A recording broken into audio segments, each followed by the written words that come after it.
I'm already into the 420, damn it. So what are you doing? Nothing? Why not? Trying to get on this Lifestyle Radio website. Sounds like a cool website. Yeah, it's alright. Oh, wait, I might have it. You might have it. You're listening to Lifestyle Radio. The opinions expressed during this show are those of the individual participants and do not necessarily reflect the opinions of their associated organizations or Lifestyle Radio. You like music, you like weed, well, we gonna be good friends indeed. This is how much I like more than smoking trees. They'll make you dance the do-si-do and teach you how the chiba grows. Smoke a bowl on the 420 radio show. On Lifestyle Radio. Hola. Hi, how are you? I was still singing. Oh, yeah, yeah. Yeah, you unmuted me too fast, and I didn't want anybody to hear. So You know what? Actually, that happens automatically, which is really cool. is it? Yeah. Cool. I thought you did it. Well, I do some of it. What are you rolling there, Mary Jane? I'm rolling roaches, Al.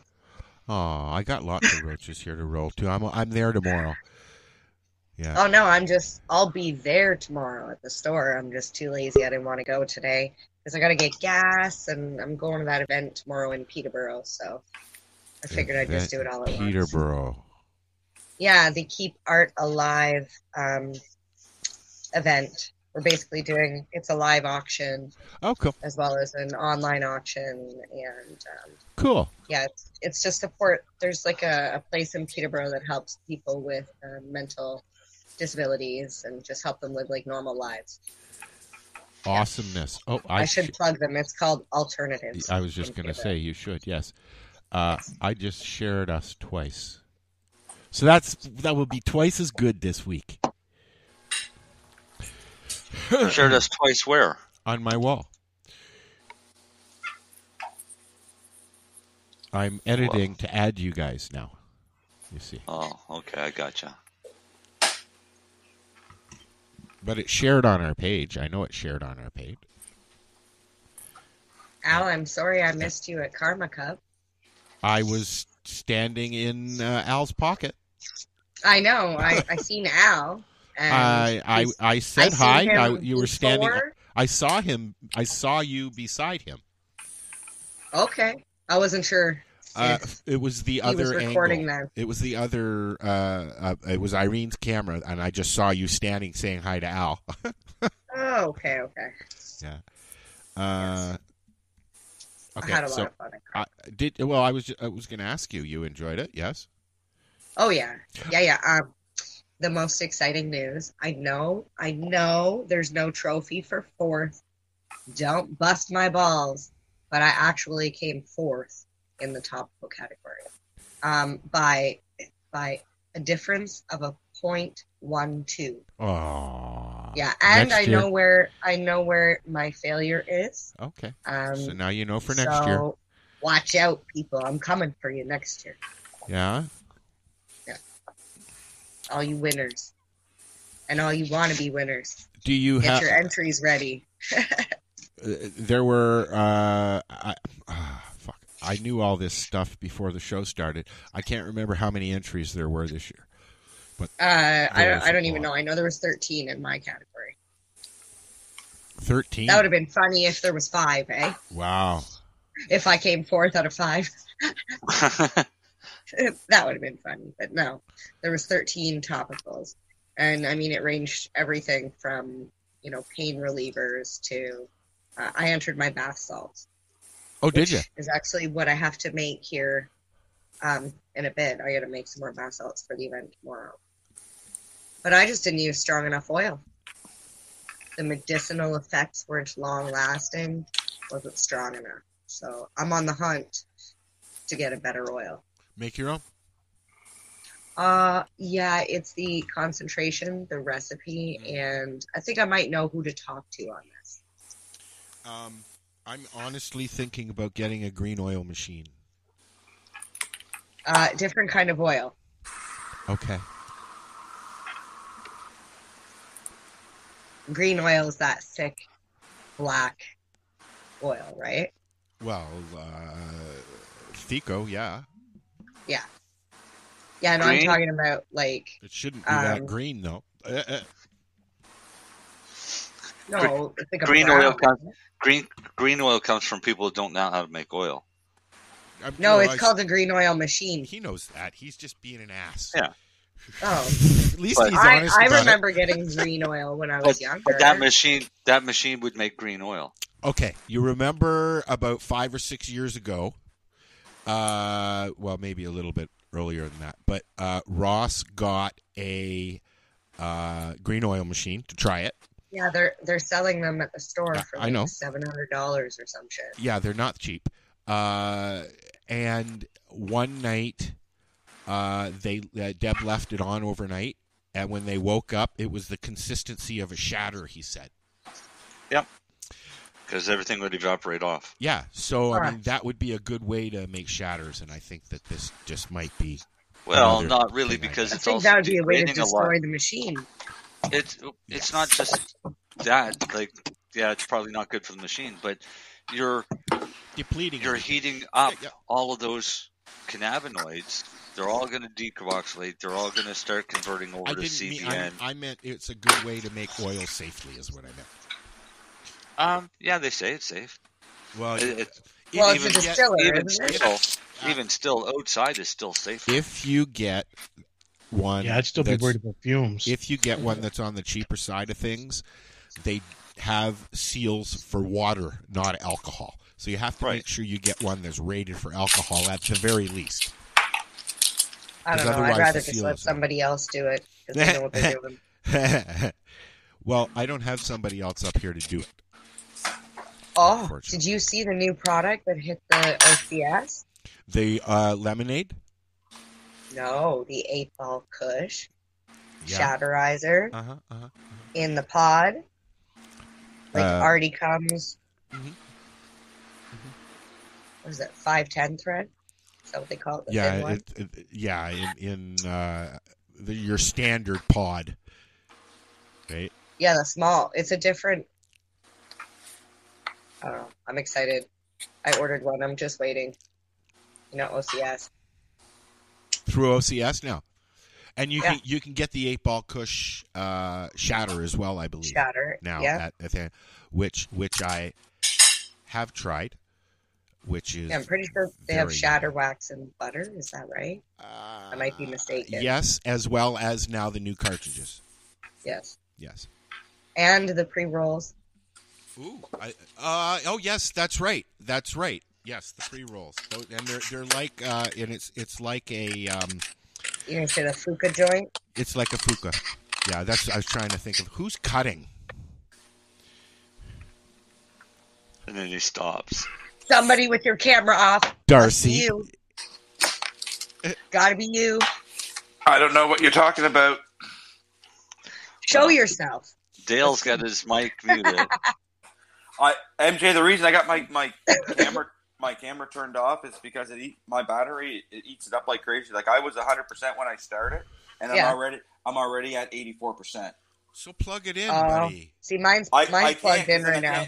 I can't because then I can't use my headset. Oh, motherfucker. Oh, stupid iPhone, eh? Yep. This is why I left it. You don't have a wireless charger?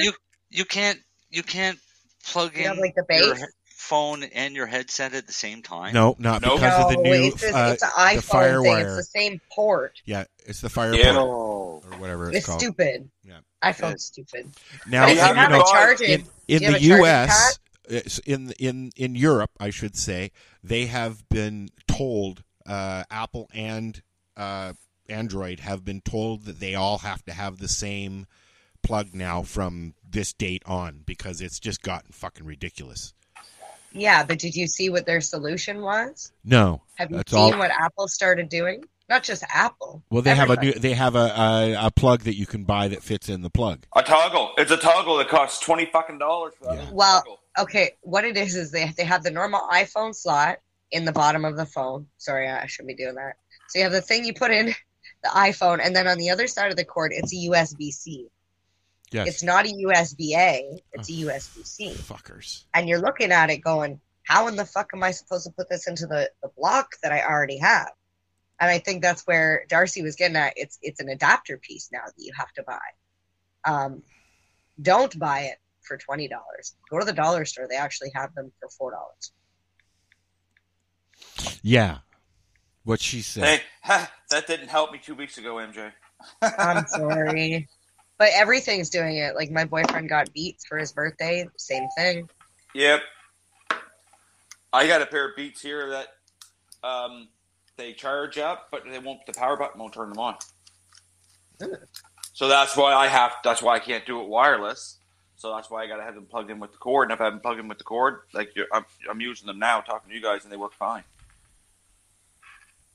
But if I unplug them right now, they'll stop working, and that's probably why your phone dies as fast too, because it's draining the. Well, it's a little bit of everything. Jeez. I got so sick of having to fight with my phone to keep it even charged. I went to a Samsung from an iPhone. Yeah, this battery is only a year and a half old too. I went to Lyft all day, taking pictures, snapping movies, and it lasted. I still had 80% when I got home, kind of thing, you know. But it's a new phone, right? My sister just had to change hers, and she's only had it for 3-4 years because it wasn't keeping the charge. But that's what they do. At least with a Galaxy, you can change the battery. $65 for me to get a new battery for this, and after taxes, and they put it in for me, it was $82. Wow. Yep, just to put a battery in this phone, and it's only a year and a half old. You know, if you had a camera, you'd be able to show us the phone. No, because he's on it. Yeah, that's what I was getting at. I know. I caught that one now. I was trying to trip him up. I was trying to trip up the Sarcy. Is that? Oh no! Don't say that tonight. Ha ha ha. Oh, I wanted to show this off before we move too far from Karma Cup. Oh, that's nice. That's cool. So this, oh my god, I can't even turn it the right way. You making those? No, Ashley Kalia. Oh, I love Ashley's stuff. Yeah, I love THC. On Instagram, it's all that glitters. Ashley's you can find from them on SKG so Bakery. Fucking good. So fucking good. They won again this year. No surprise. It takes me a minute to even say it because you have to think it out in your head. But it's a Sofa King. Yeah, they were at the farm last year for the event that they have in Alderville, which is coming up. They're doing another one. Yeah. They go all over. Yeah, I don't know. I didn't notice any of the vendors that I know this time, though. I think they're keeping it not so legacy. Where at Karma? No, at the at Sweet Leaf. They're doing a thing, right? Yeah. So, but anyways, Marcel is showing off his oil. Show off. No one has to show off. Not to anybody on the show. Everyone on the show can't see it. Yeah, Marcel. Well, Dale said he couldn't see it either. Yeah, I shared it for Mary why Jane. don't you share it on your video thingy there? Share it on your video thing. I can't see it either. Share it on your video thing. Share it on your video thing. I mean, we're on a podcast and we're talking about, hey, that's some nice oil, but nobody can see it except for us. Exactly. Exactly, Marcel. Exactly. Dude. You guys are such a pain. This is your first time here. No, what's a pain is that fucking wind. You know what? It's been very, very windy here. So I've tried a few different things, and then I just reversed it all and went with steaks. I even went and got chicken wire and made little cradles for them. But it was harder to put on there than I thought without damaging the plant. So I said, fuck it. Now I got a bunch of chicken wire. All right. I made the mistake of putting my plant in between the house and the trailer. And then the other people's house is right here, so it doesn't get very much wind. Oh. So I've been battling powdery mildew. Oh. Peroxide and water, MJ. Yep. Yeah. Mix it up about it. I would say mix it 60 mils to a liter of water, but can you I do go that a little when more they're budding? aggressive. Can you do it? Yes. Yeah. Okay. Yes, you can, Al. But you got to remember to rinse. Yes. Or if you have experience with it, you don't really have to rinse if you know what you're doing. Well, if you do it in the rain. Well, no, because the reason I say rinse, they say rinse is because if you mix it a little too strong, it'll burn if the sun hits it. Yes. Right? But if you know what you're doing and you spray at, say, dark, and it's going to be dark for 8, 10, 12 hours. So you should do that stuff in the evening? Then? Yeah. Okay. But I also made the mistake of putting it where it doesn't get morning sun. I've noticed a little bit of a little something, and I don't think it's mildew. I don't think so. Every time I water the plants and I see it, I just give it a sprinkle, and it goes away, and then it's not there the next day. Right? So I'm thinking that it's just drying out, like it's just the plant, right? You'll know mildew, Al. Yeah, no, I don't think it is because it's just on a few. It's on a few of the bigger ones that are about to die, kind of thing, right? I was dealing with it here, and I went and spent $200 on whitewash to help clear up my problem, and it cleared it up for a while, and then it just came back because it's just so. The temperature's just so crazy fluctuation down here now, and it's high humidity at night. Yeah, I don't have that issue here. It's been raining for 2 days now, and look at that oil. It's either really what? Oh, look! So oil. look at that oil. That's why I said, ooh. Jump on in, folks. That's an inch thick. You expose that to the sun, do you, Marcel? No, I just took a picture in the sun. No, I mean to get rid of the chlorophyll. Oh, no, I have other tricks. Yeah. Trade secret, sorry. Yeah.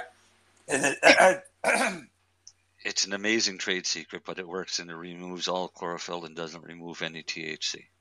Nope, it does it, Marcel. Nope. I'll never, and don't worry, I'll never know. Because I've tested both sides. What was that joint? That one up there. Can't forget. But yeah, if you do it right, that's the color that your oil should be. Mm-hmm. So that's an inch deep and just over half a pound of oil. So what happens if it's darker? Does it mean it got burned? No, it means very likely that darkness comes from the chlorophyll in the plant, right?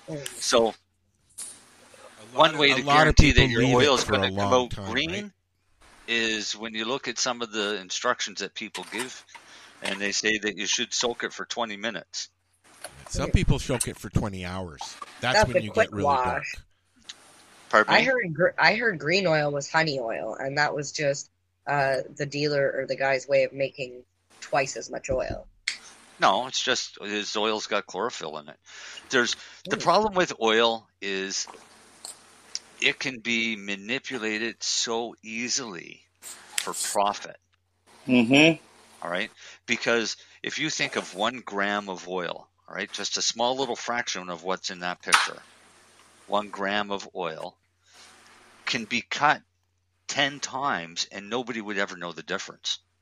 Mm-hmm. Right? Because if it only takes you 5 or 6 milligrams to feel high, and you're sitting with a gram that's got 750, 800 milligrams, you only need a little bit to get high. So I would never buy oil because I've witnessed the horror stories that they give, like people cutting their oil with crazy glue. Vaseline. Vaseline, no. Yeah. No, I've smoked it, had no idea. And then when I tried to give some to a guy friend of mine, he was like, "What the fuck is this?" And I was like, I showed him the jar, and he's like, "You need to get rid of this now." Yeah, I've heard of a lot of stories. What about the guy that that followed Rick Simpson's recipe of using naphtha and went to Canadian Tire and bought a couple jugs of naphtha and got bright red oil. Right? Because that naphtha is cooking fuel and it's dyed red with anti-rust inhibitors and things like that. But people made oil out of this stuff and then turned around and called it cherry oil. Oh, shit. Right? Because it was red, it must be cherry oil. That's right, it must be cherry oil. Wait, what is cherry oil? Wow. Another oil. What? It's just there's all kinds of different oils. There's like what makes honey oil and cherry oil? Is it just because it's different color? Yeah, but they're both from butane extractions, or generally. So my oil comes out as a honey color. I could call mine honey oil, but honey oil is meant or referred to more of butane extractions. Okay. Because that's what you're left with is a little honey-colored oil that is still full of butane. Because it should be back purged for at least 96 hours. Yep. At least. Just to remove the butane. Yep. And you got to have a certain amount of vacuum on that when you're doing it. Yep. So you literally have to put it into a vacuum chamber to remove the butane, which is basically giving you shatter. Woohoo! That's so crazy. I tried this one day with the tube, the honeycomb, right? And the hole on the top. Yep. And the screen on the bottom, and you fill it full of weed, and then you put the butane in the top and go really, really slow. And we poured it all into the pan. Of course, we did all this outside. And then we put it on, it was a glass pan that we put on a hot plate. And we actually, no, it wasn't a hot plate. It was hot outside. That's what it was. It was hot outside. And we literally just stood there and whipped it and whipped it and whipped it and whipped it and whipped it. And tried to break up all of the, just mix it together. But then we when ended you up whip with it, wax, but we didn't get the butane out of it. No, because you didn't vacuum. We did when we went to smoke it. So what I've done is, because I did the butane one as a test, not a test, because I knew how to do it. Test or not to test. That is more of an example. But I did it in the winter. I did it in the wintertime. Okay. And I actually had my butane spraying into a bowl, and it was awesome because the bowl was sitting on a snowdrift. And as soon as it was hitting the bowl, it was still boiling off. Yeah. So it'd be like, yeah. I'm now just remembering we had a hot water bath. Yeah. That's what it was. So we were evaporating it. Okay. Yeah. After that, you go to a hot water bath and get it down to basically there's no bubbles at all that you can see. Yeah. And you have an oil. Then you turn around and you take that, put it into a smaller dish, and I literally baked it in my oven at 200 degrees overnight. Is that how you get shatter? That's how I get rid of butane. Oh. And it was all I had left in the morning was shatter, and that was it. But would I do it again? No. It's not worth it. Your house stinks. You can't just leave, leave it out, eh? You can't just leave it out and let it evaporate on its own? You can, but it won't all evaporate because don't forget, the cannabinoids that you took off are extremely sticky. Yes. So they're going to hold on to anything they can grab onto. And if they can grab onto molecules of butane, they're going to hold on to them. And leaving it out would degrade it pretty quick, I would think, too, right? Exactly. You started degrading it over time. I mean, I was degrading mine, but I didn't really care because, again, it was just something I was playing around with. Yeah. So what they'll do is they'll do a vacuum purge. So you make your shatter, you use your butane or propane, whatever you're using. You make your slurry. You might as well call it a slurry because it's a mixture of fuel and oil. throw that into the vacuum chamber, and like Darcy says, 96 hours under constant vacuum, just to draw all of those molecules out of it. How many people can wait 96 hours?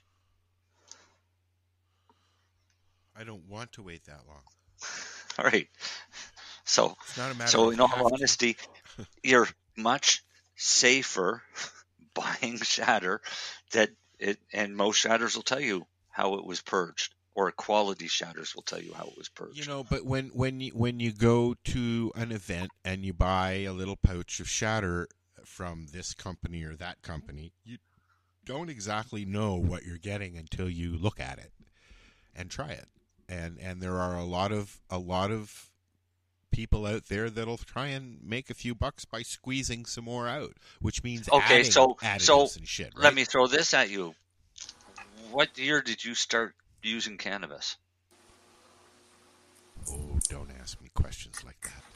Come on, it's a simple question. I was 19, so I mean the first time I tried cannabis I was 12 or 13, maybe 14, but I was 19 when I started.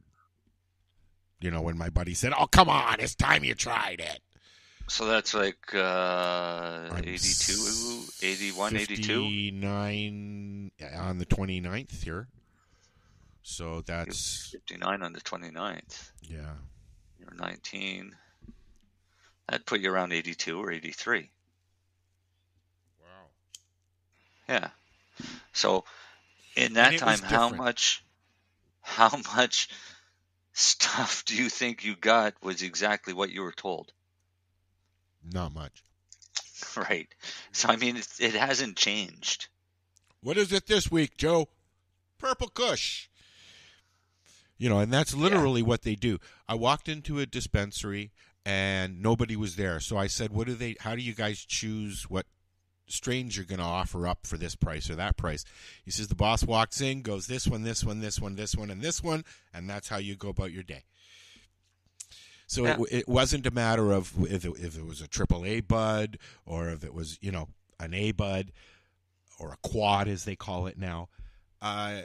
You got what you got, you know. And for me, I know the strains that I like, and if I buy something that's supposed to be that strain and it's not what I know that strain is like, I just won't buy it again.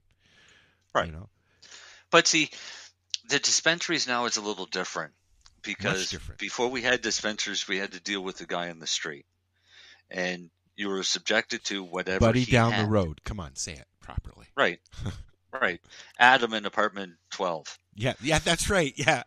Right? So, I mean, you didn't really have much of a say in what you were getting. You have no idea how much intelligence the person you're getting it from has. All right. Most dispensaries now, you can go in. They're only going to sell stuff that they've looked at. That's right. And guy down the road had a buddy come over and said, "Hey Al, I got a QP right here of this and this. Do you want it?" And you say, "Yeah, sure." And then you call up your guys and say, "Hey, I got a new strain." But in all honesty, I never knew what it really was. I never knew. All I knew is that the other guy in town was selling $80 bags, so I could sell a $40, $50, $60 bag and still make money. That's all I knew at that point. I did not even know the difference between a strain from this or that. I knew indica and sativa. That's it. See, when we were kids, your choices were a name strain, and that would be like Panama Red, Jamaican, Colombian Gold, Acapulco Gold. Those were the types of strains that would have names because those would be what they are. Everything else was considered homegrown. Or Mexican ditchweed. But we never bought that. Which was pretty good, and we gave us something to do with our albums. Well, I can't say that because one time we did buy Florida Dirtweed, and we got a pound each and it came in garbage bags. And when I weighed out my garbage bag, it had 30 ounces in it. And we used to get that shit. We used to get the shit that Robert Platshorn used to bring in. And Doug and I can't remember the other guy's name, the brothers that used to fly in shit and drop it off. The Black Tuna guys is Robert Platshorn, and the stories that they tell about bringing weed in. What years? When would you say this was? That's the 60s, 70s, okay. Early 80s. Because I only was offered skunk or the dro. So then that would have been in the 80s, 90s. In the 70s, that's when you had Panama Red and you had Acapulco Gold, and those were your My mom brought me a T-shirt that said Acapulco Go on it with a little Mexican on it there when she was in Mexico the first time and brought it back. Right on. Yeah. And they were great strains back then. But yet she was shocked when I started smoking pot. But then also in the 70s is when Nixon started his big campaign thing of the war on drugs. Yes. So a lot of the up-and-coming cannabis that was really good stuff that was all being grown outdoor in California and stuff like that all started moving indoors to hide it from the cops. And then we started. As soon as that happened, we had a flourish of all these new strains, cultivars becoming more available from around the world. So you've got somebody in California has now got clones from an Afghani Kush. Yes, the what's it called in California? There, that area, the Golden Triangle. The Golden Triangle. They have, wow. You can get anything. They're not now as much as they were. Like in the 70s and 80s, that place was amazing. But a lot of those guys have now converted over to legal. But I was going to say, a lot of them there's a lot of medical grows and there's a lot of legal grows. And there's still a lot of guerrillas out there as well. You know. Oh, yeah, there's still a lot of guerrilla growing. But the ones that were doing guerrilla growing and have converted over to the legal have realized that they were way better off doing what they were doing. I think that's one of the articles that I posted this week, isn't it? Is it? I don't know. I'm looking to see what I posted. I eat gummies, so I'm rambling. Gummy. I'm a Gumby. No gummies. Gummy rambling man. There's a song for Jim to write up. I'm a gummy rambling man. That could be a taste hit. testing. I wonder if they make Gumby-shaped gummy molds. Probably, and they've probably been said not to do that. Oh, that'd be so fun to eat Gumby. So Roger Federer is retiring. That's big news this week. And Pink Kush is Ontario's favorite cultivar. And that's from a U.S. magazine. So they would actually know. No, the growth op is Canadian, Gumby, isn't it? I can buy Gumby molds. Who's Pink Kush? Because Pink Kush is the cultivar. There's like different cultivars who make Pink Kush. Well, this is the growth op, and I believe that they are Canadian. I can't even get in there. There's an age gate. Oh, you don't know how to work those, eh? Yeah. Even my 12-year-old can figure that out. Come on now. I was looking at that one. That's the Pink Kush. Yeah. Because I've smoked it by different. It's pure sun. It's BC's Pure Sun Farms. Yeah, I've got it. Celebrating the success of its Pink Kush cultivar that has remained among its best-selling strains in Ontario since launching in June 2020. Wait, it only came out in June of 2020? Yeah, and this is going on stats from the OCS store. So, right, this is based off of OCS sales. Yeah, this is legal sales, not just They've stayed in the top best-selling strains in Ontario. Yeah. Right. Well, that could also be because of pricing. Well, yeah, but availability. Ontario sets the price. Yeah, that's what I mean, exactly. And Right. depending on who is in tighter with the OCS, who gets better prices and better deals and better. Okay, now can they still only? When it comes back to the Pink Kush cultivar, is it the best strain or is it just the best deal?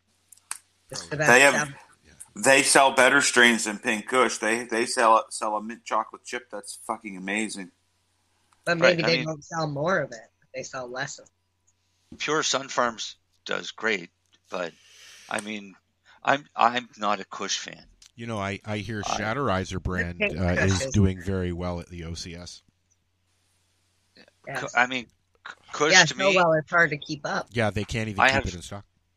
Same I with have Truro. no problem with using Kush for oil, but not to smoke it. I don't like any Kush. You know what? And I find Pink is the only one I can smoke. I've got some Violator. Bisconte.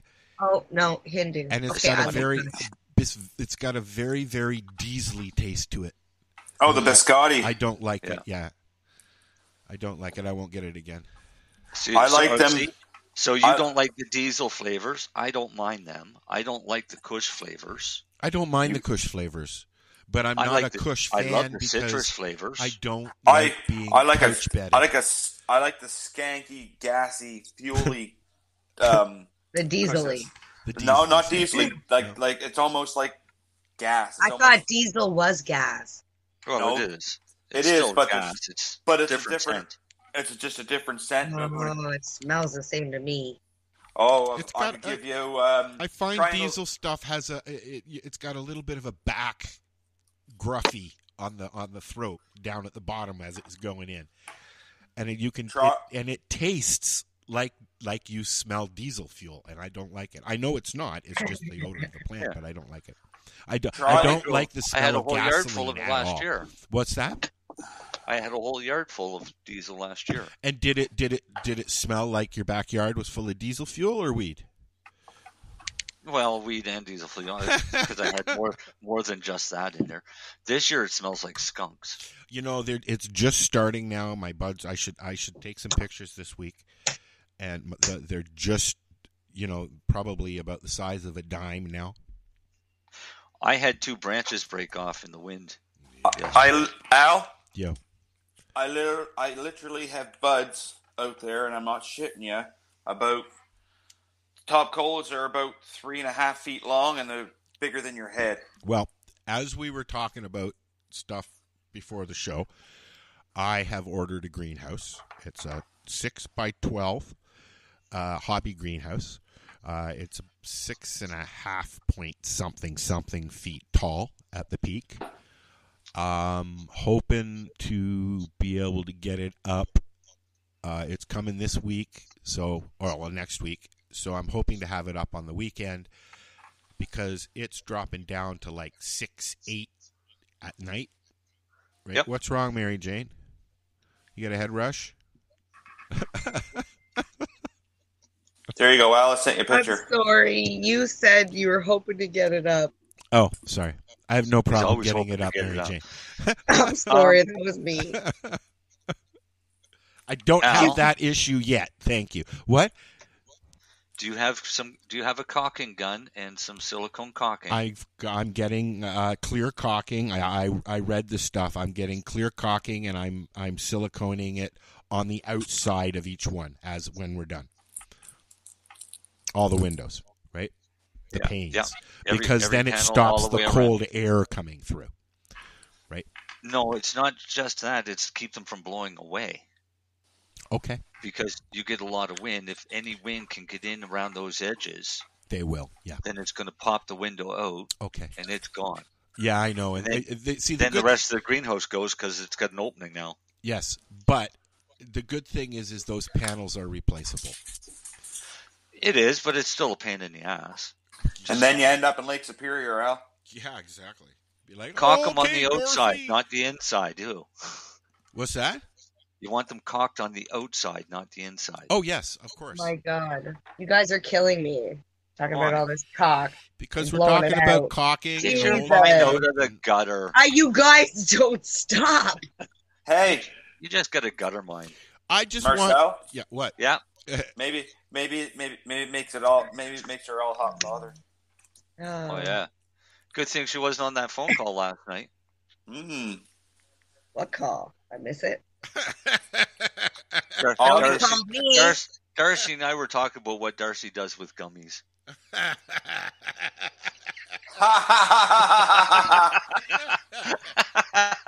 Come here. Oh, fuck. Hey, baby. Come here. Now I really want to see those Gumby gummies. Yep. Oh, God. Anyways.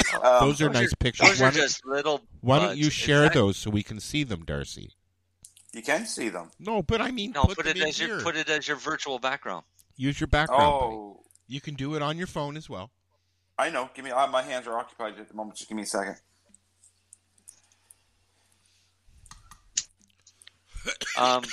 Is that the pink panties? Yep. Woo. Yep. Mary Jane? So that's what I had 2 branches break off of. So I have trimmed those up, and they're on the drying racks now. Well, at least I got a bunch more of them seeds. So at least I know they'll finish outdoors. So this is why Mary Jane's in the basement. See. Now just figure out what the smoke is like, Marcel. Smoking her weed. That's why I just threw them on the drying rack and see what they're like. Yeah. On the studio. It's the plant, and Dale can attest to this. It's studio the plant basement that did not like being beside the grimace and actually grew away from the grimace. Takes me 3 loads of things to come down here to do stuff. It grew away from your grimace. It did. It literally is bent, Mary Jane. curled away from the plant, and all the branches are on one side. There's no branches going out towards the grimace side at all. Grimace? Yeah, it's like concave. Yeah, it's weird. But 2 branches broke off. One branch was 5 feet long, and the other one was 6 feet long. That's actually kind of funny because it's called grimace. Yeah, that's why it's grimacing at the other one. The other one's like, that's right. But it started when they were both like they weren't even 2 feet tall, and it started bending away from it. I've never seen a plant bend away from another plant like that. So cool. Yeah, you don't like them for some strange reason. Well, they are really, trees, it would right? really suck if you put them on a table and you had them intermixed. Oh my God, that'd be a nightmare. Yep. Especially when it comes time to fucking do leaf pruning. Oh yeah. They'd be all intertwined. Yeah, all trying to get away from the other ones. Who's cutting, Darcy? Sorry, Al. We're still waiting to see the photo. Yes. Oh, yeah. Sorry, MJ. You're busy, but we're waiting. Tick-tock, tick-tock.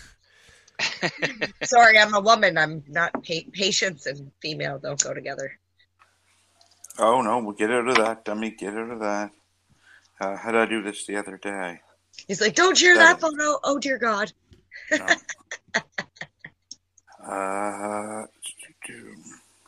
I can share it quicker probably for you, Darcy. Nope. No. Yeah, there it is. I figured it out. I'm getting sick of having a mic in my face. Okay, so while we're waiting for Darcy. Okay. No, you do go for it, Al, because it's asking me to upload stuff, and I don't want to upload and get kicked out. You don't have to upload anything. No, that's what it just told me. It said upload or sign in to edit your avatar. Yeah, you're not in the right spot, Darcy. No. See, so right, just here, it'd be so much easier. Don't worry about it. It's right here in front of me. Oh, not that one. You guys are so funny. That's funny. You're doing the same thing. No, don't do that. So here's an interesting tidbit. There we go. Darcy's pictures. Wow. That's 1, and that's 2. That's like a big horse. You know what? Look at those leaves. They went. Yeah, they're a pain in the ass. Yeah, they're a pain in the ass. I have a plant that kind of looks like that. I almost feel like the strain is not meant to be grown outdoors. And there are some. Why? There are some. Because it's just too hard to get all those leaves out. Maybe not yours, but mine outside. It's just too hard to get all of the, the inside leaves cleaned out. The key, if you're going indoors, you'd be doing the same thing. But here, MJ, the key to that. Yeah, but I don't like going outdoors, so I'm not out there as long. But the key to that situation is to keep them cleaned out early when they're young, and you'll never have that problem. But every time I pick leaves, more leaves come. Yes, of course, because you're going to get more. But if you see, I can go out and take pictures of my plants, like inside of them, and show you what it looks like. And they were like that since they were young. Every time I see something new and green starting on the stalk in there, I pull it right off. Well, I went out and took the bottom of the plant and just went and ran my finger along the whole stem and broke off probably the bottom half of all of those nodes. Yeah. Yeah, it's probably not good for it the way I did it, but I was just like, we were out there picking live or you're gonna die. We were yellow picking there the other day. and yellow picking out. Yellow picking. And then I used that stuff Marcel suggested. I put a quarter cup in each plant and then watered it, and then it rained all day yesterday, so it's nice and dispersed. Perfect. So my question, though, is how late into bud process should I be using that? It says do it every 4 to 7 weeks. Oh. With that, you probably don't have to feed them again. Okay. It's a slow release. So, okay. Because 4 to 7 weeks, you'll be getting ready to flush. Well, that's, exactly. Exactly. So that's what I mean. You gave it to the right time. Okay. Now they've got enough nutrients to feed themselves through flowering. Okay. And so then, even if I get some Floramax between now and then, don't use it this time. No. Okay. I wouldn't. You could use your Resin XS. I would use the Resin XS and maybe even a little bit of the flower enhancer. Well, we'll see if and when I get. If not this round, it'll be next round, the indoor round. Right? I'm working on it, Al. I know you are, buddy. I know. So I know the only issue is because they're in Australia. So Yep. Well, see, the one guy's out in Toronto, but I don't know what he has, so that's okay. why It's okay. We'll figure it out. I got a phone call tomorrow morning, so okay, cool. So listen, you guys, Marijane, don't run away. You look like you were getting up. Marijane. What? Okay. You guys were talking in the chat about a grow room or some equipment that you were laying out. Okay? Oh, yeah. I can't talk about this now. I'll be back. I got something in mind. It's burning real bad. Well, anyways, so my point was they were going over a friend has a bunch of stuff. They want to build a room, yada, yada, yada. Okay, so I'm going to measure my room this week, Marcel. Yeah. I'm going to take some pictures. I'm going to do a layout on, something so that I can. Yeah. And I want to have. I'm thinking, what do I divide it for the interim? We're going to take the tent that Dean has and bring it over here and put it up and get it going, so that we can start a mum for when we're ready. But this room is, I would say, at least 10 by 10, maybe a little bit bigger, maybe 12 by 12. That's your total size. That's your total size room. About that, yeah. I'll have more measurements when I actually measure out the thing. And then there's a large, probably 3 foot wide closet in there as well. So you could use that as a clone room, Al. Well, that's what, or for mum, yeah. Make sure there's no light leaks, and then you could set your room up that the way it is, veg in it for 30 to 60 days, depending on how big you want your plants, and then flip your lights. Well, I've got about 5 feet that I can go. How tall are your ceilings? That's what I said. In your basement? Just over 6 feet. So it's a low basement. It's a low basement. Yeah. So what I'm thinking though is doing a couple of regulars, but then doing a scrog somewhere, doing a sea of green. Right? Yeah, you can LST the shit out of them. But that's a lot of extra work, though, isn't it? Like I'm just in the idea stages now. That's why I brought it up. It'll give us something to talk about. And well, start out simple first. Yeah, one light and a tent. Get used to growing inside before you start going to scrogs and sea yes, of greens, exactly. like That's that. why I suggested bringing the tent over here. I'll throw. It's a 6x6 tent. I can throw 3-4 plants in there, and we can get them going. Right? Yeah, but then when in your room, grow in pots. I'm going to use. I've got about 10 bins, moving bins that I've got now here from unpacking. So I'm going to be using those as my pots inside and out. Yeah, they'll work good. Yep. Like you're talking those big plastic totes? Yes, sir. How many liters do you know? I think they're 18. That's small. No, they got to be 100. They got to be. I think they're 70. Mine are 73. Okay, so then whatever they're like 70 or 100. Al. Well, they're regular big bins, so We'll just say they come up to almost your kneecaps. Yep. Yeah, then they're likely a 70 or 100, Marcel. Yeah. So them big cubes of soil, Al. You see that people buy. But one of them to a tote. Okay. If it's a 100-liter one, then you'll know because if it takes a whole cube, then it's a 100-liter one. And is it good to use a Pro Mix or something like that indoors as well? Oh yeah, just go buy like a Sunshine Mix or I buy Pro Mix. I like Pro Mix. And that's the BXs and not the white bills.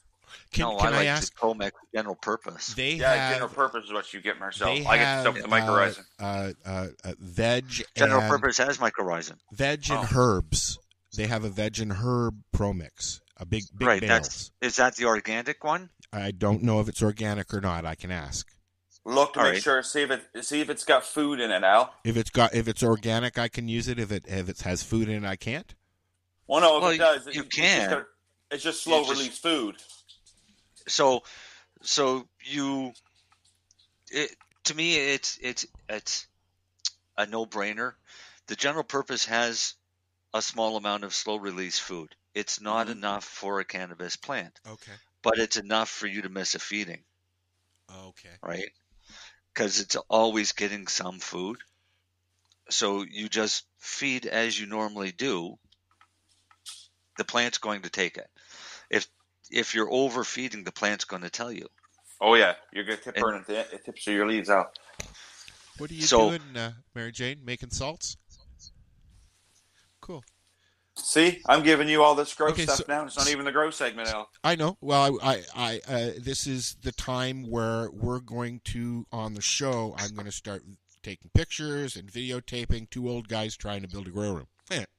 Nice. Just wait until you see what happens when we put the greenhouse up. Order your Panda Plastic soon. What was that? Order your Panda Plastic soon. What's Panda Plastic? Panda Plastic is white on one side and black on the other, and that's what you're going to line your entire room, including the ceiling and probably the floor. I'm going to rip the carpet out, and I want to put linoleum down on the floor, white linoleum, because I'm going to try and make a basin. I'm going to make you a basin anyways. Oh, okay. Or I'm not going to make you. You're going to make you a basin, but you're going to make you a basin of Panda Plastic. Panda Plastic. Expensive. It's black and white plastic. No, not at all, Al. Okay. It's black on one side, white on the other. It will reflect every bit of light that hits it. Okay. So you're going to get that, and then you're going to get that nice kind of reddish tinted clear tuck tape. Tuck tape. Yes. Okay. Tuck tape. I know what you're talking about. Tape. It's the red stuff. Okay. And that's what you're going to use to seal every seam on that plastic. Like you would do with Tyvek. Same thing. Yeah. Okay. Yeah, same thing. But you're going to do the whole room. Now, question. I have old newspaper tiles. You know what I'm talking about, right? On the ceiling from the 60s or 50s or whatever. Okay. Yep. Should I, because we're talking growing in there, should I remove those and just leave the rafters? It wouldn't hurt to take them down before you do it, but you're going to cover the whole ceiling in Panda plastic. Anyways, so. And tape it. So essentially what you're going to do is you're going to take the entire room and turn it into a tent. Yes, which is, yeah. Yep. Right? Okay. But it's going to be a tent that's going to reflect all the light. So we're going to do this really step cool by step is here on the show, right? And cleaning up in between rows is pretty simple. This is why I wanted to do a basin. I was going to go even one step further and put a drain in the floor so that I can just hose everything off, after a grow. That would be a no-brainer. That would be ideal if there's a drain available. Because if there's not a drain available, that means you got to dig up a bunch of concrete to put a drain in. No, I don't. No, because the room itself is on a platform. It's about a foot off the ground.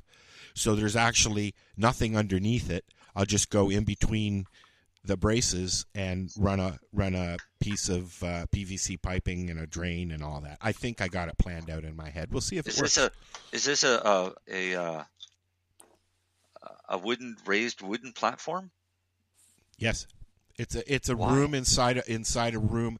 They raised it up because there was a water problem down here before they blue walled the house. Oh. Yeah. So this is actually, it's like my secret quiet room. If I have a guest smart. So the rest of your basement is an 8-foot ceiling then? 7.5. Yeah. Yep. Well, Al, they sell that stuff on Amazon. I could do it outside of the room and use that room as the studio, and then I get an extra foot. But is that really going to matter? Like these are the I don't kind know. of Does that room have a window? They all do. Yes, and I have the my stand-up air conditioner running down here in dehumidification mode, and it's taken a bucket and a half out of here already. So it's better down here. It smells better. I'm not getting, when you go down to a basement, you get that yucky, musky. There's air flowing down here, right? And so it's working. I'm at the stage now where I can move things around if I need to. That's why we're having these conversations, I guess. Hey, Al. Yo. On Amazon.ca, they sell 50-foot roll of it, 10 feet wide by 50 feet long for $55. Of what the plastic? Yes. Oh, well, send me the link there, please, and I'll look at it when we're on the show. Awesome. I'm getting excited, and then I have to start looking at lighting. I think that it's a 650 watt light that we've got to start with. Just one? Just one to start with, yeah. And the tent. So the tent will go up, and then the light will go in there for now. And so we can start right away. It's a sealed tent. And then I'll put that in an area where I can work on the other area and not disturb. Have you got the exhaust fan and the filter? Yeah, it's a full kit. Yep. All right. Yep. What kind of lights do you plan on running in this room? Well, I was hoping to get some LED, but in my searching and conversations with Al Graham, he was using those the 5-watt system. It's like 8 of them put together, right? What do they call it? It's an LED system. It's like that one that the little kit that I got a while back. There's strip lights, right? Oh, okay. Yeah, and? There's you mean a T5? Thank you, Mary Jane. Yes. Yeah, but a T5 is an LED, is fluorescent. Okay, but it's a T5, but it's you a get bank of LEDs for the T5. Okay. Yes, it's basically replace the bulb with the LED. Okay. Anyways, we're looking at different types of light, and in the conversations, if you have a 600-watt bulb, it does not, or a system, it's going to draw that. It doesn't matter if it's an LED system or not, right? Right. So this was something I didn't click on until this conversation. So if I get your, what is it, HPS Yes. Right? If you get a 650 watt HPS and a 630 watt LED system, you're still going to cost you about the same power, correct? Yep. Okay. Yep. So for what about an LEC? A what? An LEC. Never heard of that. What's that? Or a CMH. Same CMH. thing. I was going to tell you, Al, CMH is really, really good. Are they cold? I've got a real bug about heat and fire and shit like that. Ceramic metal halide. So it's not as hot as the high pressure sodium. Okay. And what kind of price range? Warmer than the LED. Like LED doesn't really have any light, like warmth. Then I know they do a little bit from the system that runs it. Most LEDs run at an internal temperature about 40 degrees. It's not very much. Not very much. No. No, I use the. It's only a lot when you have a whole room full of them. So okay, so if I'm looking a 315 LEC. If I'm looking at adding for a 350 watt system, 5 lights. You could go 315 watt CMH lights. Yes. For your veg. And then what would be ideal? You'd have to switch your bulb. You could just switch your bulb. See, I don't want to do that. And with an you'd LED be switching system, your bulb to 315 again. If I get an LED system, I can get a system that will do that on its own. Correct? You can tell it. You can now. You can now, but you're going to pay a lot of money for a really good LED that will give you really good results. Yeah, you're looking at like $1,000 a light, easy starting. Yeah, for a decent one. Well, let's go back one step further. How many plants do you plan on growing? Because you have a limit. So, how many plants are you looking at trying to grow? So inside, that gives me 19, right? So you can grow 19 plants inside. Yeah, not doing it. No. Maybe 6, 8. I'm planning on doing my 9 outside in the greenhouse next year. Yeah. So I'm 8 or 9 inside for over the winter as well. Right? Like I'm not going to be a fucking idiot and go and try and grow 19 fucking plants in my basement. I mean, that would just be suicide as far as hydro goes. Because you're limited in height. No. Because don't forget, now you're going to hang a light, so now you've lost another 1.5 feet. Mm-hmm. Yeah, and then your pot's going to take up at least a foot.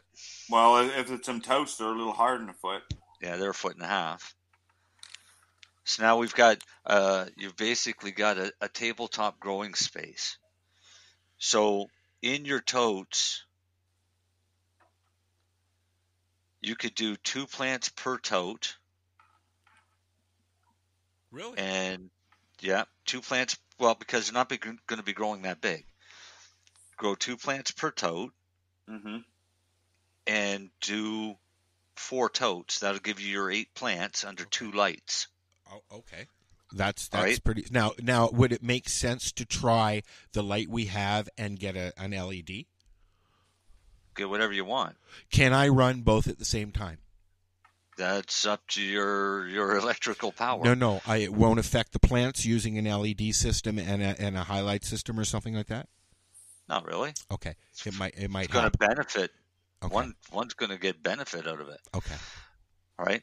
But you would easily lay that out in your 10 by 10 room. And still have work. Oh, you'll still have lots of room to work because think of it, you're just going to take 4 of those totes, lay them down so they're all touching into a big square. Would it make sense and one light over the middle of them? Would it make sense to split the system? Split the room. To do what? Veg on one side and flower on the other. I know what he's thinking. Thank you, because that's what I'll do. If you can do that with your 8 totes, then by all means. But then you might as well just go buy 2 4x4 totes or 2 4x4 tents. That'll be cheaper. Because you're gonna lose what? Well, no, shouldn't. You're gonna lose 4 inches right off the hop for your 2x4 laying on the ground, splitting your wall. Unless you put it on the side, then you're only losing 2 inches. But make a plastic wall of panda plastic. panda plastic. You're just going to make one side Well, dark. this is what I'm thinking. I'm not talking about as a partition or anything like that, but I can make a curtain. Right? You could, yeah. You have to make sure the light can't get through. Other than It's got to be light tight. So that's why I'm saying you can do it with panda plastic. Okay. Well, we'll they explore even those things options with when we get to zippers that and everything. point. Yeah. Right. Yeah. I should find a little layout, one of those design apps, and we'll bring it up on here and lay it out. And No, I would just draw it out on a piece of graph paper and take a picture. Okay. I'm old school, sorry. God, I could just doodle it. Yeah. Darcy can attest. He's seen a few graph paper things. Yes, I sure did. Graph paper drawings. Well, most of ours were graph paper because the little squares equal. You can make them equal a foot. You can make them equal an inch. You can do whatever you want, right? So.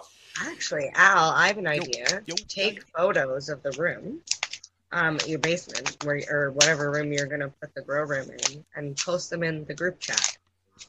Like, I would like to do some designing. Like, I'll draw what you would do and put this here. And they put their grow tents up, Marcel. Who did? Grow lights. Darcy, the problem is in his space he couldn't put in tents. You could, because remember my tent was 5.5 feet. Oh, you get those, short tents. Mine's 5.5 feet. Well, it was. It would be still the same thing. You're still only going to veg. If you do 2 rooms and split the rooms. Yes. Because I have enough room. If you get a strain that it flowers out in 7 weeks, all right, veg your first set of plants for 7 weeks. Flip them to flower, start your next set of veg for 7 weeks. So that the day you harvest, you flip the next ones over so you get a continuous harvest every 7 weeks. I have enough room down here. If I move the studio to the other side of the basement, I have enough room down here to instantly have 2 separate rooms if I wanted to. Right. Yeah, but Marcel's saying to space them out so that way you always have something on the go. See, and that's what we're trying to do. I would take half of the plants out of the tent and move them over, and then, for example, in 3.5 weeks, I'd take the other half, only because I don't want to harvest and cut all of it at the same time. And you can slow it down by doing that, correct? Yeah. Right. Okay. But you try and space it so that every 7 weeks, or ideally every 8 weeks, because you want a bit of downtime in there, you harvest. And it gives you continuous harvest, and you can do your smallish license that way so that you've always got a constant supply. It's a lot of work. Here's the other issue. You're going to harvest 8 plants every 7 weeks. Yeah. I got a question. Do you have enough room to dry? Can I ask a question here? Sure. Shortly after, in the next 2 weeks, I'm going to have an empty greenhouse. So I'm going to hang all of my stuff while I'm trimming, right? There. I'll hang it right in there. Now, can I leave it hanging out there in the middle of the winter?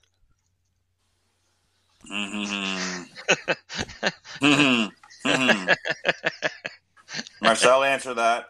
Wait. I'm trying to understand the question. You want to harvest your plants and hang them in an outside greenhouse? Yes. Over the winter? No, not just while I'm trimming. That's all. But can I hang them Where are you going to dry them? In your. I'm going to use your dryer that you gave me.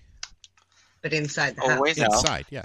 But the dryer she gave you is for drying bud, not for drying hanging plants. That's right. But I got to put them somewhere once I pull them, right?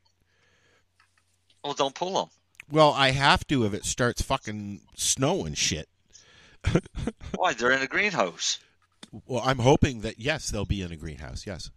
So I want to try and go as long as I can, is what I'm saying. But I still need a place need a place to hang them. Well, are you going to trim them dry or are you going to trim them wet? Wet. Well, then you're gonna. Okay, so then don't harvest them all the same fucking day. Don't go in and chop them all down the same day. They're going to be in a greenhouse. Yes. So they're going to be covered and sheltered. Yes. Go in, take one plant, cut it down, trim it, get the buds off, put it on the drying racks. Go in and cut the next plant down. That's exactly what I did last year. Right, but don't cut them down and hang them. Okay. Oh, yeah, because they're in the greenhouse. I don't have to do too much work. Yeah, okay, I get it. Right?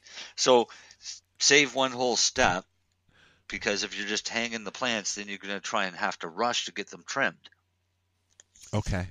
Yes, that makes sense. Leaving the plants live while you're trimming. And you can actually don't even have to take the whole plant off. You just go out and take off a couple branches. And do it at a time. So it'll actually be easier than doing it inside. Like, if you remember last year, I had to, not this past summer, but last year, I had to cover everything the last, because it started really raining and shit. So I went out and covered everything and then brought everything in all at once.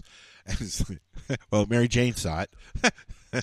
It was like no, like I said, I had 2 branches break off, so I trimmed them up. That's what I did last night. Is I sat there watching Netflix, trimming.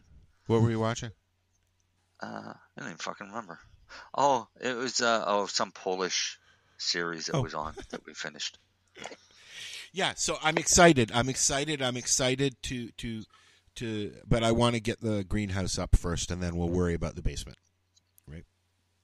Get the greenhouse work and done, and get them going inside, and then we'll worry about the inside after. Get yourself some smoke first, Al, and then start worrying about growing your next round. That's what I'm.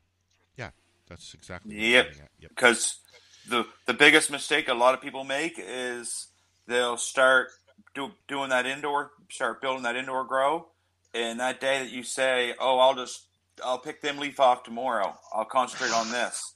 Then you're fucked. Yeah. No, the indoor stuff is aside from putting the tent up right away, the inside stuff is a winter activity.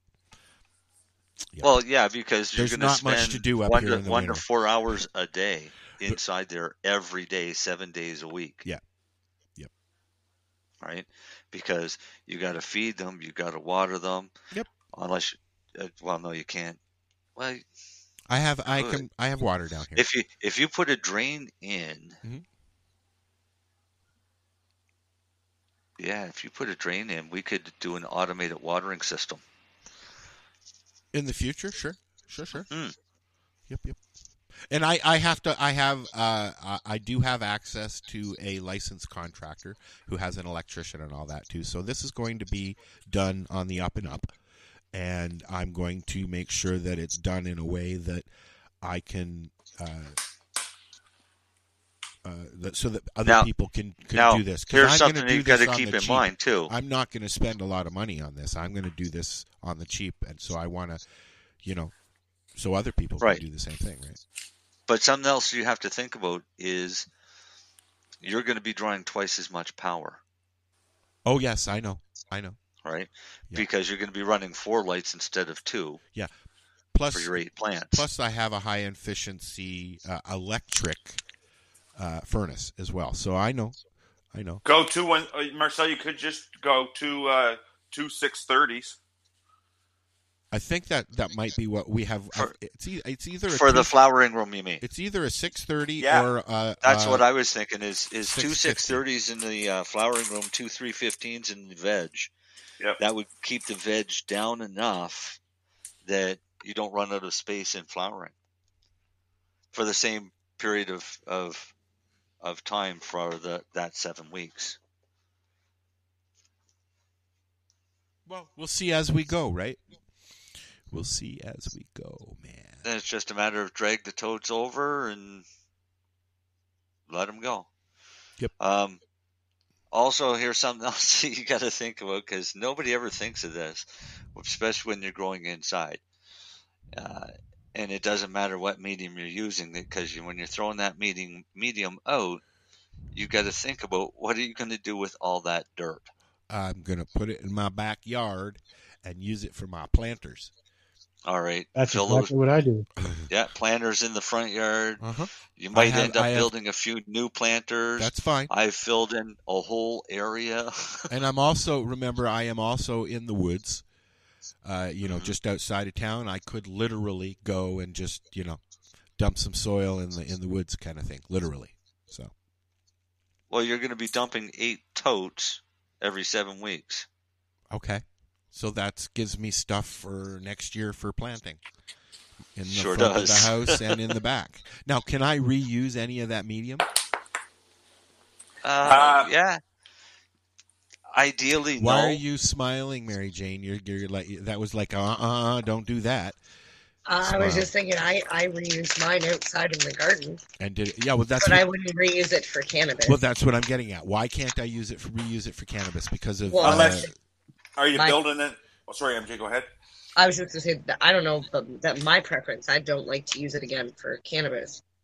Unless you're getting into this whole no-till revolution, then because them guys do not throw their soil out.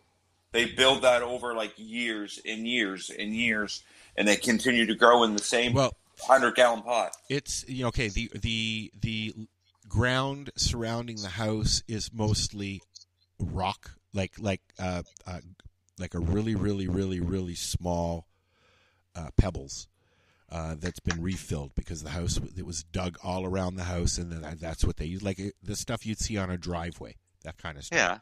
It's very sandy, very gravelly, and it's the texture of what's that. Now the top layer is very boggy, and there's a lot of mushrooms, there's a lot of fungus growing on the ground and stuff like that as well. So that's the kind of ground that we're dealing with. Like I have strawberries growing in my lawn. Okay. Nice. Yeah. Nothing wrong with that. No. They're wild strawberries. Yes, they get mowed. I'm not keeping those, but yes, I have strawberries. You can see the leaves. Look at the look on her face. I know I'd be out there every morning picking them. Well, I would move those at least. I have a whole area that has raspberries, strawberries, and rhubarb that I'm going to allow to keep going for next year. Mowing down fruit. It's Rose's lawn. I'm mowing down half an acre of blackberries. There you go. He is too, MJ. Why? Because I've had enough of them. They're taking over half of my property here. If you lived close, I would be there picking them. There's nobody around you that would come get them that you trust to be in your yard. I offered, and the only ones that showed up was Dale. Hey, I showed up. Dale, you need to go back. You didn't come pick up berries. I didn't go. I brought a bag. I just figured I'd sit and chat to you. It was more important. No, I would have gone out and watched you pick. Yeah, see, exactly. Watched me pick. Oh, I wasn't going to pick. Fuck, that's Hello, a Leonard. jungle. Hello. How was the game? Kind of boring, to be honest, except for a couple fights. Would have had more fun here. Who were they playing? Pictou County. Oh, so you were like really torn then, weren't you? I always hope for Pictou County. I don't pretend. Pictou County sucks. Pictou County sucks. Truro good. Truro's solid team, but it was pretty dull. It was like 4-0 like 6 minutes into the game, eh? Oh wow. Yeah, so it kind of dulls down the game on you. It pretty much did, yeah. But I said there was at least a couple little fights anyway. Right on. I'm glad you had a good time, Lenny. Oh, it was good to go to the rink, but wasn't the greatest game ever. Yeah, well, wait till the mask mandates come out. We were just on. What? Don't fucking start that shit. I'm in a good mood. We were just teaching Al how to build his grow room. Oh, are you? Yeah, yes. we're gonna start looking at stuff. Just got another copyright strike, and we haven't even played music. And you know what? You got a copyright strike? Not for a video from 2020. One of our Zoom videos. Oh, nice. Yeah. Thank you, Warner Brothers. Dale was talking about building a grow room too, because he was asking me about Panda Plastic. And Dale, you're building the same size room as Al, aren't you? Pretty close, yeah. It's roughly 10 by 10, something like that. Oh, we should build them together. and then see who comes out with the better crop. Well, we'll have a contest. He's been growing a lot longer than I have. So was there like a show trading spaces? Yes. Al, you fly down and build Dale's. Dale flies up and builds yours. Okay, is Turtle going to pay for it? No. He says very quietly. No. That's you and Dale. Well, I got to go now, Len says. But you know, we might be able to sell that show.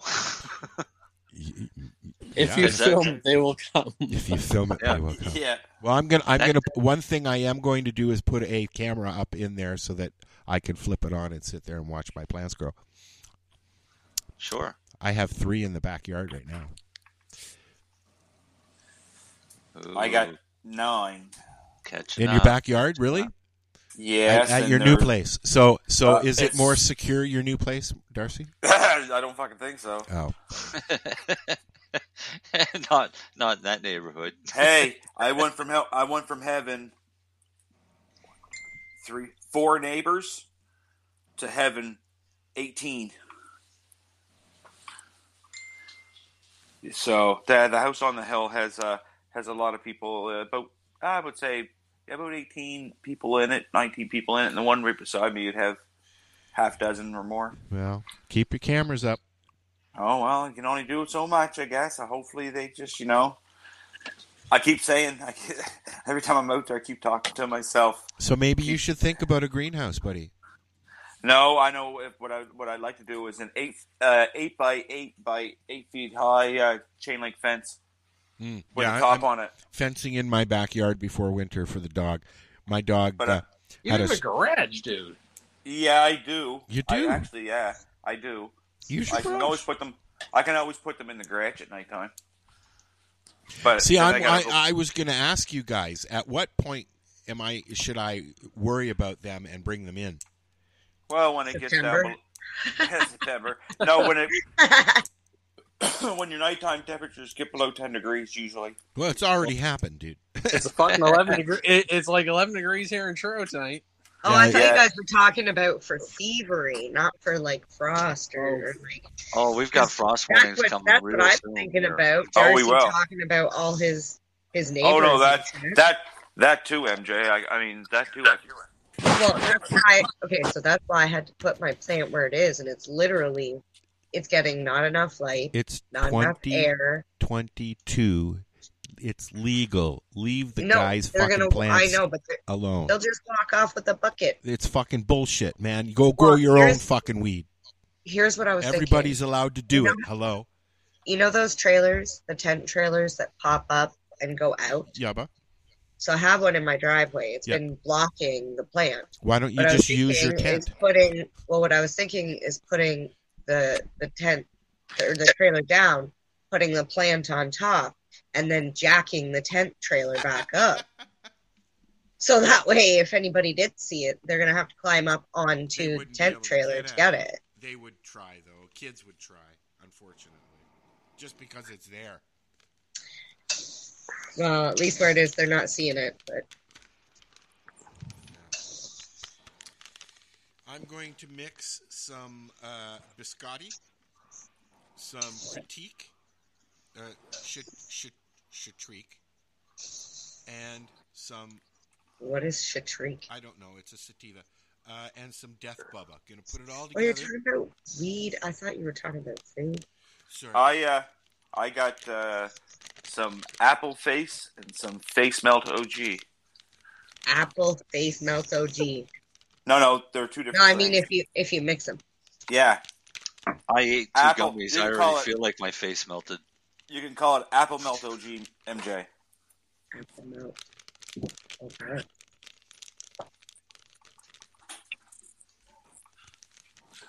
I'm gonna have to order some new stuff soon. We didn't have a break tonight. No, we didn't, and nobody noticed. I did. We had don't to care. get up. We don't care. What's the grow segment about tonight? It We was just did Darcy's wife. Well, we just did it for the. Oh well, yeah, Carla. Okay, well, hold on. If we're gonna do the grow segment, play the song. No, she's in her bedroom sleeping. You fools! I ain't going to wake her up. Oh yeah. She owes me now. She does owe you, Marcel. Yeah. You were going on and on and on about a grow segment. Now there's no grow segment. Now I'm upset and depressed. She was going to do the grow segment. Oh, was she? Well, we waited too late. That's our fault. Well, you should have said something, Darcy. That's all right. We can record it one day, bud. We can record it and then play it on the show. That way she doesn't have to stay up. Actually, there was a couple things I could do for you outside with my plants to show people. I could likely do 4 segments is what I need to do in the next 2 days. Well, yeah, please. If you have the time, anybody who's listening, if you have the time while you're doing your growing, send us a little video. I mean, I'm learning.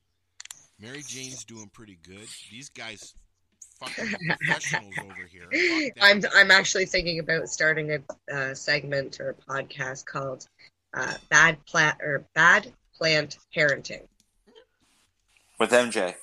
Yeah, because I need to show people that although people say growing weed is easy, I mean, it's yes, but you no. can literally grow it in a bucket of mud. But it's time-consuming. But I've almost killed almost every single freaking one of my plants, but you still bring them back. If you're going to spend $300 a month on fucking hydro, you better do it right. Yeah, really. You spend $300 a month on hydro. Get an LEC or a CMH. See, it's going to cost $100. It's not really about wattage; it's about amperage. Yes. Right. So this is why you can get some of these 615s that if you run them at, say, your normal 110 or 120, I guess, it'll draw 8 amps. But if you convert that over to 220, it'll only burn 3.5 amps. Well, then it's a hell of a lot cheaper to run that light on a 220 than it is on a 110. And we have very strict peak hours and off-peak hours here. And I'm on. Do you have 3... Go ahead, Darcy. No, I was just going to ask him if he had 3-phase power running up there by his house. No. I have it's a 200 amp service. So he's got 220. Yeah. Yes, he does. So you could run. Well, he'd have to fridge or for a stove and dryer and shit like that. Technically, if the thing's smart, if you were to try to conserve money, I would run my lights on a 220 system because it would save you it would save you a hell of a lot of money. Okay. Especially to get, I mean, unless you wanted to buy some of the cheaper LED lights, and I mean, you're going to get what you're going to get, but you could save yourself a little bit of money on your light now, and just get it converted over to 220, and then you're going to save. Go to Grow Lights Canada, Al. I'll send you the link. They got some really good lights, and I suggest them to a lot of people. Here I am always bitching about people slamming things and that on the microphone, and here I'm doing it. I apologize. What are you doing anyway? I am rolling up a pile of weed for my evening. Oh. This is my pile of weed for my evening. Oh. I know that tray. That looks fun. I have that same tray. I think we all probably have the same tray at this point. Yeah, I have one of them trays here somewhere. I still got a whole bunch to give away. It's funny. I'm going to be giving one away tomorrow. I'm going to be doing a Gize prize pack, the grinder and papers and tray. I like the Gize little tiny grinders are fucking amazing. They're sharp. They grind really well for a single doobie, you know. But I use this one. This is from the lounge. This is what we used to grind up our pre-rolls with. I like Medtainers. Yes, I do as well. Too. Only because you can't break the teeth off of them. Yes. They do get gungy and they are hard to clean sometimes, though. No, they're simple to clean. And you want to know how to do it? Yeah, please. A little bit of Dawn dish detergent. Blue stuff? Really? The blue stuff. Just put a couple drops in it and then put it in together and start squishing it around, and it'll clean all water? off. No, just pure soap. And then afterwards you can rinse it out with water and stuff. But it actually cleans it good. What do you use? I used a little bit of 70% ISO, and I was going to say ISO would work really well. And some coarse salt. Yeah, I've used ISO in it before, So, but the Dawn one is an easy trick. Have you got a medtainer there that you can show people so they know what we're talking about there, Mary Jane? Yeah. I don't even own one. I only roll like that's legit, and I have a large one. Like a big. So this is a bigger one. And that's what's his name? We just had him on the show. John Burfalo, and he was a promoter of medtainer. That's yeah, a I think medtainer. you see mine's pretty grungy too. So when they took this, when they took this to the shows, they couldn't take pot to show people how it works, so they put coffee beans in it. I didn't know that. And ground coffee with it. And it actually ground coffee without breaking? Well, they're amazing. I've broken the tooth off of at least every grinder I've ever owned. Some had multiple teeth ripped off, and I cannot break a tooth off of a medtainer. Hey, Dale? Make a bunch of noise. Yeah. Mom sells medtainers, I think, for $10 or $12. Yeah. Well, I bought one at Harvest Fest, actually. Lennie, So did Lily. Lily got a new one. Did you ever take... Do I know what a medtainer is? What do you want to see? Like High Canada Magazine? 420 Vancouver, 25th year. We should get some 420 radio ones. Like, check this out. This one's my favorite. I'm hoping to have some toques soon. And it's the 777. Yeah. Oh, cool. Yeah. I actually won, of course, a contest, which got me 42. That's right. 42 medtainers. This is what I have left just from gifting to people and things over the years. But some of them, obviously, I can't get rid of. I got Weedstagrams. But yeah, you literally, you can get them. A lot of those are not around anymore, I'm sure, eh? What's that? A lot of those companies are not around anymore. Wow. No. This is another piece of history. Yes. Yeah. Yeah, I love these. But yeah, it also came with two big ones. Stuff Mary Jane keeps in her box. You're lucky I showed it to you. Oh, yes. We like looking at your box, Mary Jane. In. Hey, Mary Jane. Yes. You're a medtainer that you have? Yes. That's Treating Yourself Expo. They had them for sale on there right now on the medtainer website. Really? Yeah, that one on here was $420 of 5,000. $420. Ooh. How much is it? I might have to buy that one too. And then they have a Nintendo, like an old Nintendo console or controller one that looks like that too. Yeah, they're cool. You can get them custom made. That's what I was trying to look for. How much the custom made ones cost? Shit, I think I think it might work out. You're right, Dale. Dale said growing weed is one thing. Growing good clean medicine is a whole different thing, which is true because a recreational user is going to be looking at different things than a medical patient would. No, I almost feel like maybe I'm reading into this wrong. Dale, please correct me if I am wrong. But like, there's so many steps when it comes to growing. You might have the growing down pat, but like, did you flush it? How did you harvest it? Did you dry it completely? Did you cure it? Did you have to flush it?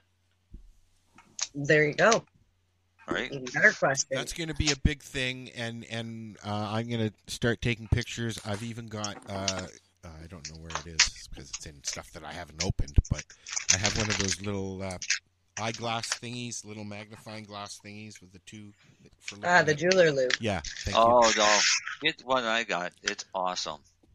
It runs Bluetooth. And I remember you were saying about that. To your phone. Oh, so I want to get one. You shared it. You shared it with us before. Yeah. That thing's fucking cool. Yeah, Al, you should get one of those. Show me a link. Does it not do somewhere, Marcel? Yeah, how many times micro was it? This 1,000. Well, I was looking at little. Mine goes to 1,000, but the little loops with the light on them, they're usually at 60x. You know the microscopes that are you just plug in, they're USB microscopes, and then you put something down in front of it and it magnifies it and shit. Yeah. What? Yeah. Yeah, it's like a camera. Yeah. Yeah. You can get them to clip onto your phone. Yep. And use your lens from your camera on your phone. I don't know what kind of quality they are, but because I've never used one. I have the little jeweler's ones that are 60x, which is totally fine. Yeah, I don't know. But if I really want to look, then I can pull out the Bluetooth one. I only have 25 times, and I think I'm missing out. Yeah, ideally you should have around a 60. Most of them on the market are around 40 or 50. My one goes up to 2000x. Yeah. Well, I can see the trichomes, so I figured that's all that matters. But is there other stuff I should be looking Darcy for? can see the fucking atoms. Yeah. Yeah, the one that I got, it says 2000 from 60 to 2000x. I would like to see what that looks like. Mine.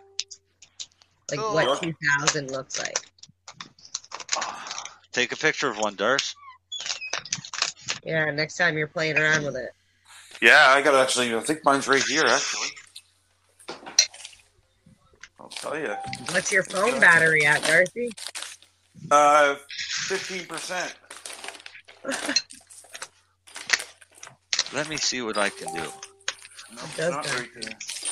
I think it's in the living room.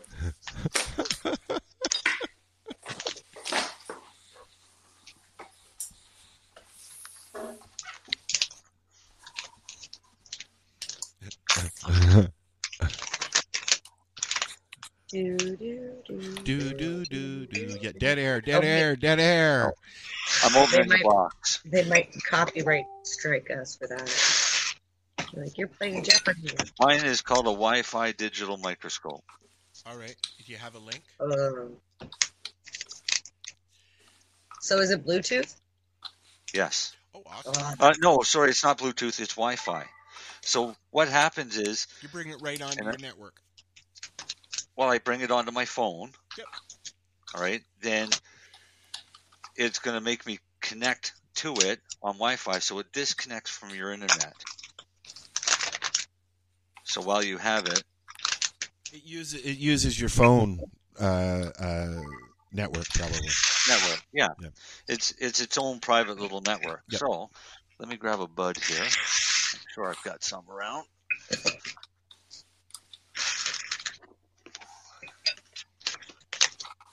Oh, fuck, this stinks. You know what? I went and got Speechello the other day to make us some new commercials and stuff. It's a voiceover thing. Yeah. Yeah. Man. Yeah, man. I'm just trying to find a half decent picture here. So what all you growing outside again, Al?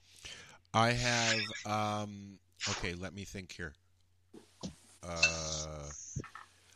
I think there's some Baba Kush or Buddha Kush.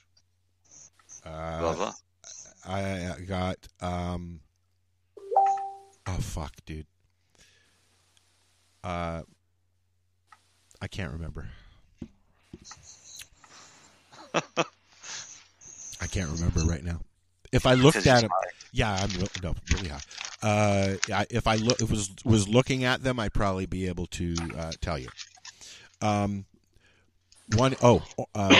big one is orange sherbet.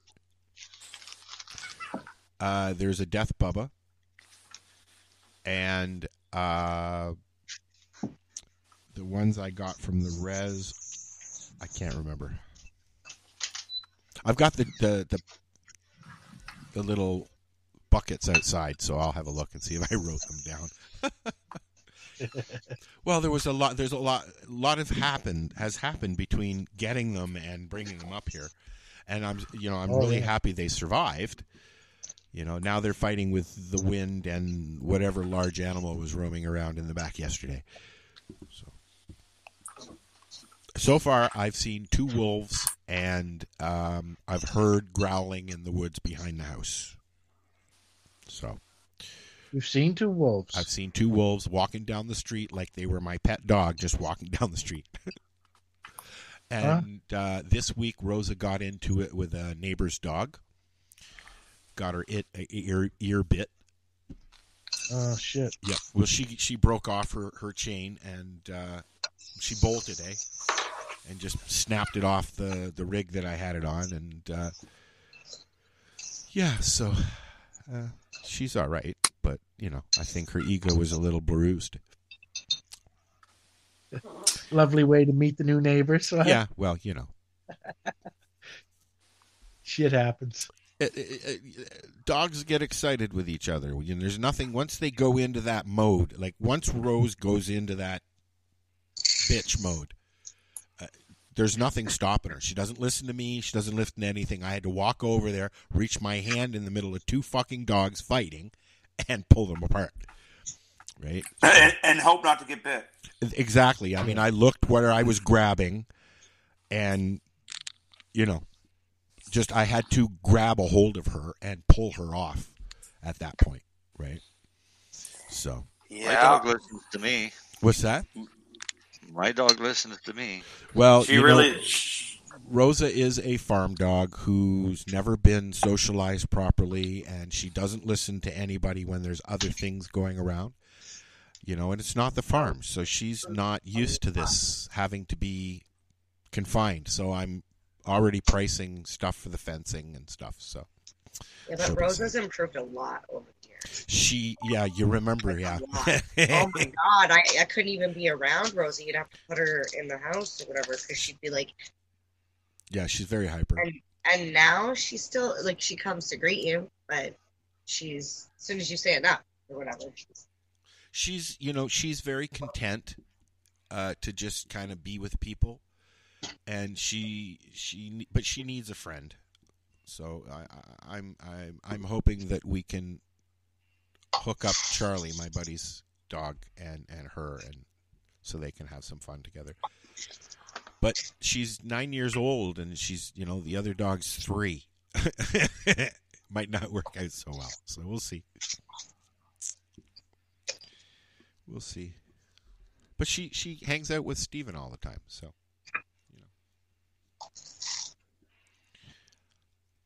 Hello? Where'd everybody go? There. I'm still here. Oh, okay. You sure? You talk about Constantine sequel? No, we haven't, but I think I posted a link for it, actually. They did. I'm fucking pumped. And also, what was the other one? Karate Kid is getting a new one. Yeah, that's a mistake. Hocus 2. Who? Yes. That's coming up. Hocus. And and I heard the Santa Clauses. Yes. Tim Allen's coming back, and Mr. Bakula will not be a part of the new Quantum Leap. He's made that very clear. He's not involved. Right? So that's Scott Bakula, right? He wishes them luck, but he will not be a part of the show. Basically. Well, he's probably fucking 80 years old now, is he? Scott Bakula? I don't think he's that old. He's probably in his 60s or 70s, maybe. Long time really? Ago. That was a long time ago when that was on. 80, definitely 80 something, I think it said. I was reading something about it earlier. But I did enjoy the movie Constantine. He's Keanu Reeves is he's 67, pumping out some good movies lately. I like the movies that he does. And it's interesting. I mean, I really liked the new one of the Matrix stuff, The new one was really good, and I didn't really They get did, into the they mysteries. actually did a good job on that one. I really enjoyed it. It takes you back to the original and brings you all the way up to the new stuff. And it was done good. really It was a good twist. Toasted Nana bread is so good. What's Nana bread? Nan bread. Nan bread. Oh, naan. Yep. Naan? I don't know. Fucking East Coasters. What? Nan bread down here. It is Nan bread. Isn't it an Indian food? Yes, it is. But the way in Nova Scotia, last Indian person I spoke to said naan. It's Nan bread. Yeah. Tell them, Lennie. Well, it's Nan bread. Well, I'll have naan of the bread. You have a naan of the bread? I'll have naan of it. Thank you. We don't. The rest of you fucking world can call it naan, but It's like a thick pita, isn't it? A thick peanut? Pita. Pretty much. Oh, pita. Pita. I like This doesn't pita bread. open up. I love tuna fish on pita bread with a little bit of mayo and some cheese. Yum. Well, you can do that on nan. See, that just sounds like my nan. That's not right. Nan bread. No, it's non. It's non. Pardon me. Could you pass the naan bread? We didn't bring this up. Did we talk about the Man, ruffles? pass the non. Did we talk about the ruffles? Was that on? Did we do that on here already? I had them. So did I. I got them yesterday. My daughter brought them home. She's like, Dad, we have to try this. The ruffles. What ruffles? KFC ruffles. KFC ruffles. Oh, the ones that don't taste like KFC. Yeah. They taste like old roast chicken. They do taste like old roast chicken, Lennie. Exactly. Wait, it tasted like roast chicken. Isn't that what KFC is? It's fried chicken. Fried chicken. Lily It's still chicken. went into the store yesterday to pay for the gas when I pumped it, and she come out with a bag of them. She said, "I got these. I know you guys wanted to try them." And we had them, looked at each other, and realized that, yep, these don't taste anything like KFC. So we went and bought some KFC. And the KFC tasted like KFC. Big surprise. Yeah. As it Shockingly. should. As it should, yes. And the other ones literally taste like the old roast chicken. Could you imagine if you went to KFC and it tasted like Mary Brown's? You'd be like, what the fuck is going on? I was never a big Mary Brown's fan. Me either. Chrissy is, though. She likes I them. love their taters. Yeah, you get their Sobeys are just as good. Yeah, What about Popeyes? No, I heard Popeyes now is that fucking awesome. Tim Hortons has the best taters. No, God, the wedges No, crazy. That's what they say here. are fucking Oh, horrible. They. I don't care because I don't eat them anyway. So No. Maybe No. hash browns. Popeyes is the best fried chicken out of those three. Agreed. no, I like KFC's flavor. I like the juiciness. Yeah, but their chickens are, I think, got cancer or something. They're fucking weird looking. Well, no, that's what they Big did Crunch is sandwiches. they figured out how to cut a normally 9-piece chicken into 12 pieces. So the pieces are rather weird shaped. They're tiny. Because of these, and much smaller because of these cuts. No question, batter or flavor, they're the best. Darcy? No question. KFC. Like they have by far the best flavor. My next choice would be Mary Brown's. Sorry, Dixie Lee, but you're pretty much at the fucking bottom of my list. Oh, I forgot about Lick a Chicken, Cape Breton. What about? I want to try Chick-fil-A. I keep hearing Chick-fil-A is really good. That was such a disappointment, Darcy. Was it really? I had it. It's good, but don't believe the hype by all means. Okay. Best fried chicken though that I ever had was on street corner in New Orleans, and it was freaking awesome. You know, I watch the Korean street food videos on YouTube a lot, And my God, some of the shit that they come up with is just amazing looking, and I want to go to Korea and try it, but I don't want to go to Korea. Oh. Yeah, no. Chick-fil-A was good, Darcy, but not for the hype.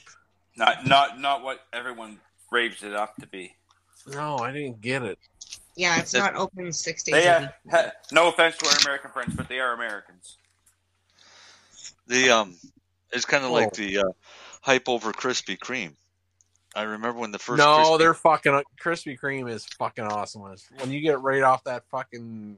If you can get it fresh, then yes, it's fine. If not, it's just a yeasty donut. Then hot. Yeah, that's what they say. A hot Krispy Kreme donut will melt in your mouth.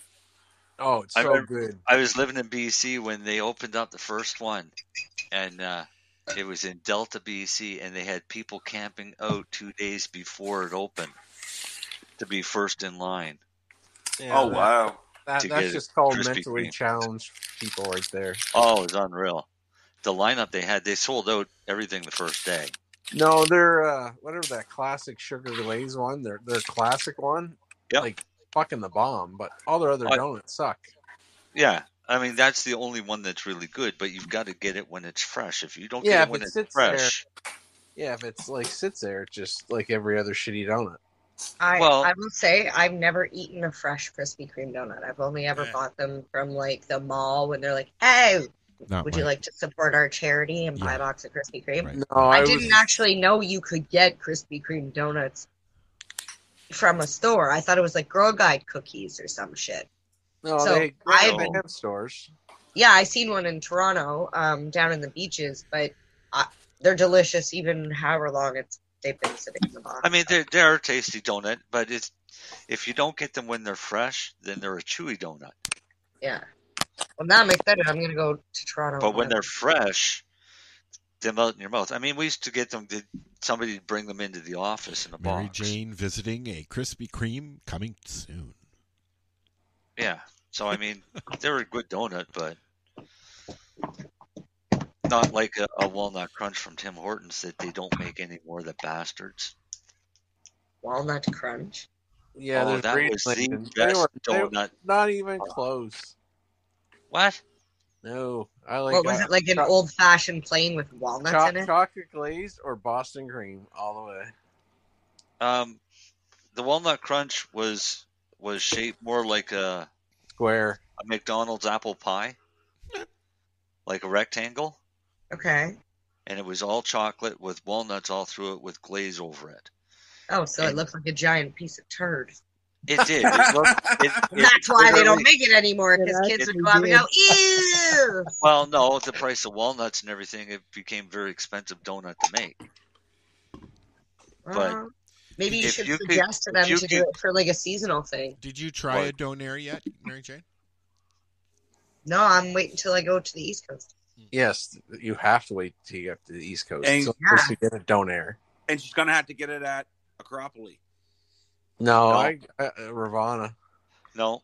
Ooh. If she's going for the best donair, then she's got to go to Halifax and get it at King of Donair.